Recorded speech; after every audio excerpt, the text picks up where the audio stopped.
Hello, everyone. Thank you very much for watching today. And today, Thursday, the 14th already.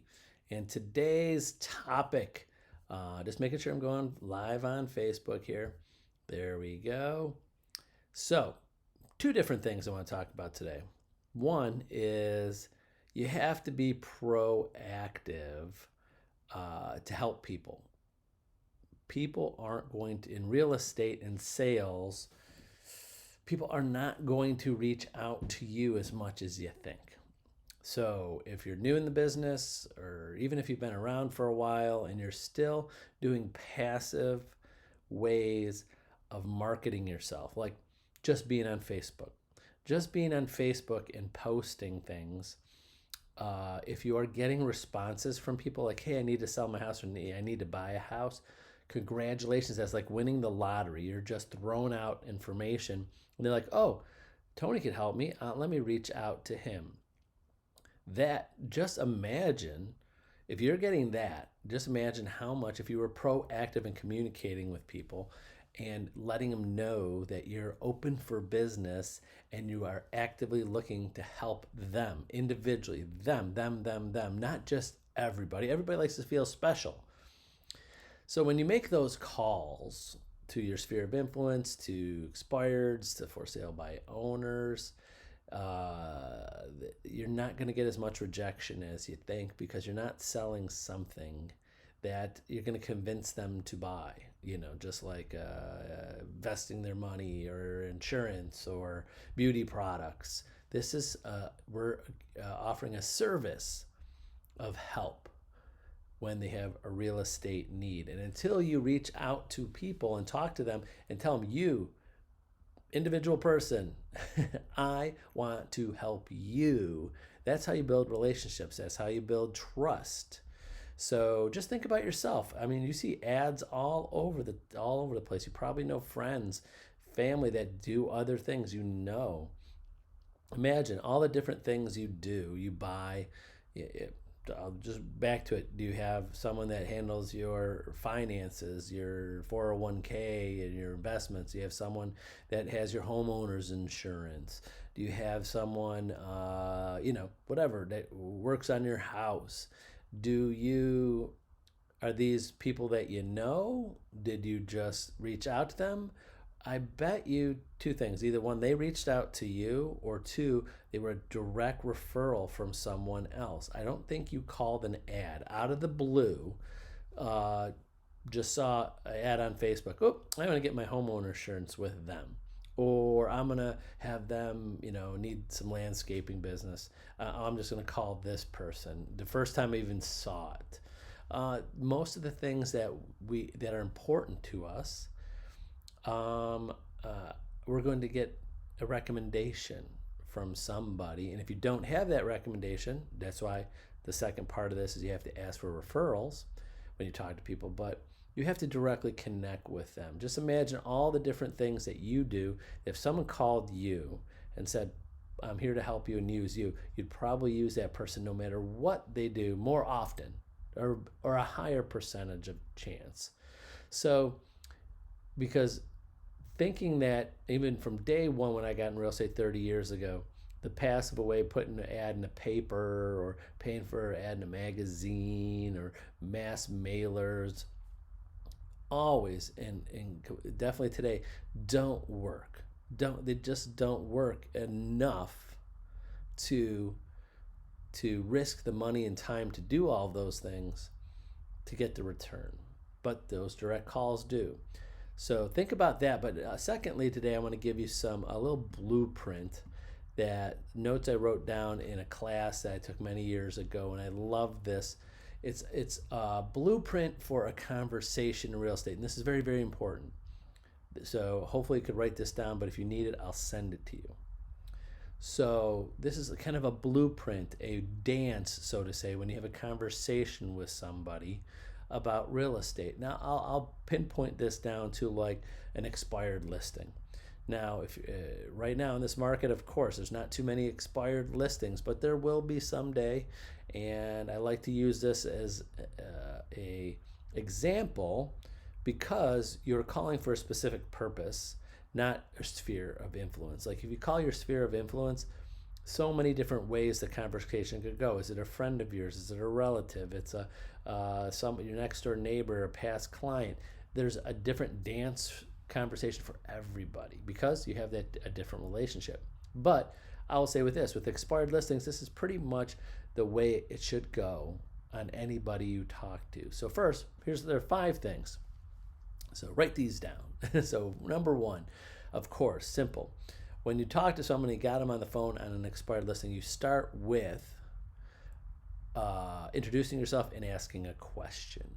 So you start the conversation, you're kind of priming it, you're asked the question for a response. So a simple thing can be, hi, this is Tony Geraci with Century 21 Homestar. I noticed that your house was recently on the market and not on the market anymore. I was just wondering if you're still looking to sell and if you're still accepting buyer offers. Something like that. I'm not reading a script right now. I'm going off over time and ideas.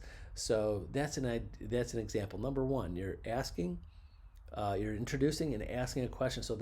So you're not waiting for them to say, hi, this is Tony Geraci. How are you today? The how are you today? Fine. It's a one-word answer, one-word response. You don't want to get into that. Number 2, you want to listen and repeat and affirm with what they say.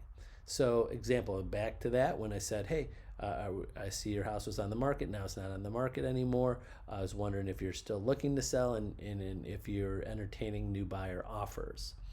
Now, when they affirm, when they reply, they say, no, yes, our house is still on the market, but we're not looking for an agent right now. We just want to try it on our own and see how that happens.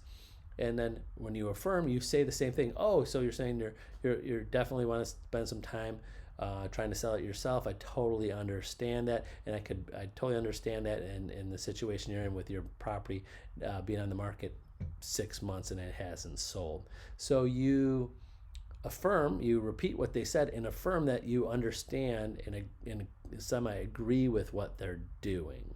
So that's number 2. Number 3 is you want to get them off that topic. You want to get them off that, you don't want to keep on hammering them and try to make them and argue with them on why they should list your house with you. So a transitional statement could be something like, well, thank you for giving me that information, or having said that, or some type of transition. Oh, I totally understand. But now here's the thing. But I was interested to know when you sold your house, or if you sold your house over the last 6 months, where were you planning on moving? Were you looking for a new home? So you got them off the sale of their house and probably upset their house didn't sell and whatever job their previous agent did. Now you're moving on to, let's talk about where you want to buy. Now you want to keep the conversation going a little bit. So you want to ask a few questions. So if they're looking to buy, they say something like, yes, I'm looking to buy in Florida. I'm going to Tampa, Florida. Oh, really? Tampa, Florida? That sounds great. What brings you to Tampa? And then they go, well, my job. My job is moving me there. Oh, great. Well, when do you need to move for your job? Are you working remote now, or do you have to move right away? And they go, hey, well, I'm working remote now, but definitely have to be down there by September. Oh, that's great. That's great to know. Well, now you can keep that conversation going as much as possible and build rapport. But you brought them off the topic of selling their house to buying a house. So now the last step is, and you could ask as many questions, they keep on answering them, you keep on asking them about their job or what they're doing. You got to, again, it's a dance, you got to lead. You pulling teeth with these questions, or they're like being happy and like, oh yeah, I'm moving. Some people love to talk, and just so keep them talking, build that rapport. Maybe find a commonality. Oh wow, you're moving to Tampa. I have some family that live in Tampa. They moved there 5 years ago, and back and forth. But again, more them talking than you. Make sure you don't over talk with them.